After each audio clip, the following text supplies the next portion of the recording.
The commissioning of the BRP Miguel Malvar into the Philippine Navy marks more than the arrival of a new warship. It symbolizes a turning point for a country long considered one of the weakest naval powers in Southeast Asia. For decades, Manila relied on hand-me-down vessels from allies, mostly suited for coastal patrols rather than real deterrence. But the decision to introduce the Miguel Malvar and to fund an ambitious plan for 8 additional frigates suggests a fundamental change in Philippine maritime strategy. The question now is whether this shift will be sufficient to alter the balance of power in the South China Sea. The Philippine Navy's weakness has always been structural. After independence, the fleet inherited surplus World War II ships from the United States. These vessels were already obsolete by the 1970s, and yet many remained in service into the 21st century. For years, the Navy's most visible assets were lightly armed corvettes and patrol craft, often outgunned by fishing vessels escorted by the Chinese Coast Guard. Horizon 1 and Horizon 2 of the Armed Forces of the Philippines modernization program made small steps forward, but it was only in Horizon 2 that Manila acquired its first modern frigates, the Jose Rizal-class, built by Hyundai Heavy Industries in South Korea. These 2 ships were a symbolic and practical leap forward, but they were not enough to project sustained presence across the Philippine exclusive economic zone. This is where the Horizon 3 program, launched in 2023, begins to matter. The third phase of modernization prioritizes naval and air power to counter external threats, particularly China's growing presence around Scarborough Shoal and the Spratly Islands. Within this framework, the BRP Miguel Malvar was commissioned as a new generation frigate, bridging the gap between the Jose Rizal-class and future acquisitions. At roughly 2,500 to 3,000 tons, it carries a 76mm main gun, surface-to-surface missiles, provision for vertical launch systems, modern radar, and a helicopter deck suited for the AW-159 Wildcat or equivalent anti-submarine platforms. Compared to the Rizal-class, the Miguel Malvar offers incremental improvements in survivability and adaptability, though it is still a modest ship compared to China's Type 054A frigates or even its smaller Type 056 corvettes. Yet the real story is not the Miguel Malvar itself, but what it represents, the starting point of a fleet transformation. In the approved 2026 defense budget, the Philippine Navy is set to receive the largest share among the armed services. At the heart of that allocation is a plan to acquire 8 new frigates, designated as Batch 2. If executed, this would increase the Navy's frigate force from 3 ships today to 11 within the next decade.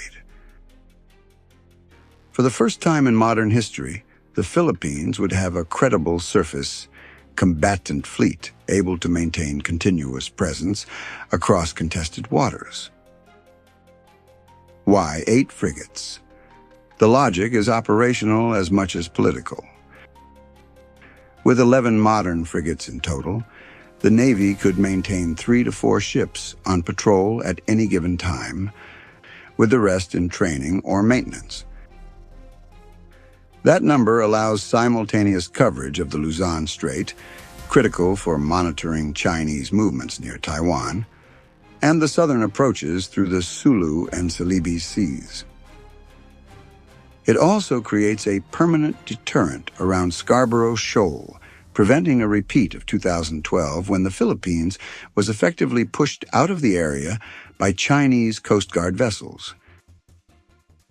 In strategic terms, 8 additional frigates transform Manila from a passive claimant to an active maritime power. The suppliers for this ambitious program remain undecided, but the competition will be intense.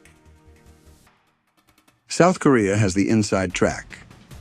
Given its success with the Rizal-class and the deepening security partnership with Manila, Hyundai and Daewoo can offer a proven design with upgrades for vertical launch systems, modern combat management, and better anti-submarine capabilities. Italy's Fincantieri has promoted scaled-down versions of its FREMM frigate, already chosen by Indonesia, making interoperability within ASEAN an argument in its favor. The United Kingdom and Australia, through BAE Systems, may pitch a compact derivative of the Hunter class, especially as London and Manila negotiate a visiting forces agreement. Japan could also play a role, not necessarily as the prime builder, but by providing radar, sonar, or missile systems under the new Reciprocal Access Agreement. The eventual choice will reveal much about how the Philippines balances its alliances between traditional partners like the United States and newer security contributors such as Japan, South Korea, and Europe. Strategically, the implications are profound.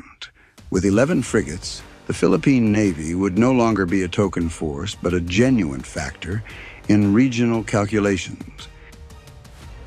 It would still lag behind Indonesia, which operates larger frigates and plans for FREMMs, and Singapore, which has advanced formidable class ships, but it would surpass Malaysia in surface combat capability. For the United States, Japan, and Australia, this is welcome news. A stronger Philippine fleet can share the burden of patrolling contested waters, making joint exercises and patrols more effective. For China, however, it complicates the calculus. Each Philippine frigate deployed at Scarborough Shoal raises the cost of coercion and increases the risk of escalation. Beijing may respond with more Coast Guard ships, more militia vessels, or greater naval presence, but it cannot ignore a Philippine fleet that has both quantity and quality. Of course, there are limits.